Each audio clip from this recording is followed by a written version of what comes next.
আসসালামু আলাইকুম দর্শক, সবাই কেমন আছেন? আশা করছি সবাই ভালো আছেন।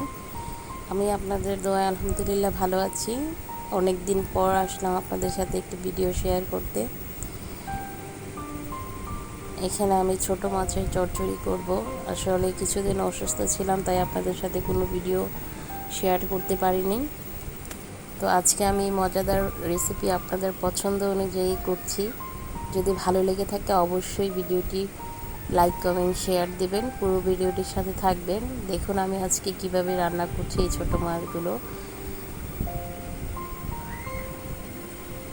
তেলে পরিমাণ মতো পেঁয়াজ কুচি দিয়ে দিয়েছি, কাঁচামরিচ ফালি ভালোভাবে ভাজা হয়ে গেলে আমি বাকি মশলাগুলো দিয়ে দেব।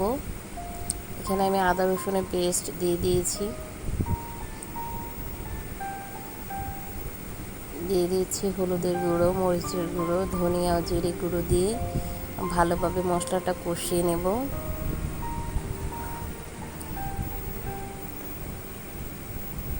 অল্প পরিমাণে পানি দিয়ে মশলাটা ভালোভাবে কষিয়ে নিচ্ছি।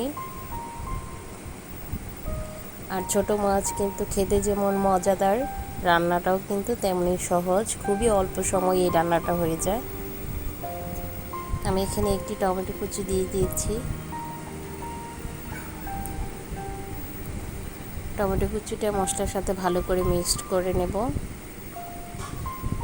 এখন আমি মাছগুলো দিয়ে দিচ্ছি। এখানে আমি ছোট বাইলা মাছ নিয়েছি।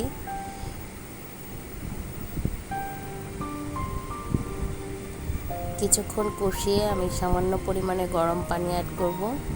যেহেতু ছোট মাছ হতে বেশি সময় লাগে না, আর অল্প পরিমাণে পানি দিচ্ছি কারণ আমি এটা চচ্চড়ি করছি, ঝোল রাখবো না বেশি, তাই অল্প পরিমাণে পানি দিলাম। দিয়ে দিচ্ছি কিছু কাঁচামরিচ ফালি। আমি লবণটা দেখে নিয়েছি, স্বাদ মতো লবণ দিয়েছি, লবণ আর লাগবে না। খুব সুন্দর রান্নাটা কমপ্লিট হয়ে গেছে। এখন আমি ধনিয়া পাতাটা দিয়ে নামিয়ে নেব। তো ঝটপট হয়ে গেল এই মজাদার এই রেসিপিটি। আজকের রেসিপিটি ভালো লেগে থাকলে অবশ্যই লাইক কমেন্ট শেয়ার দিবেন।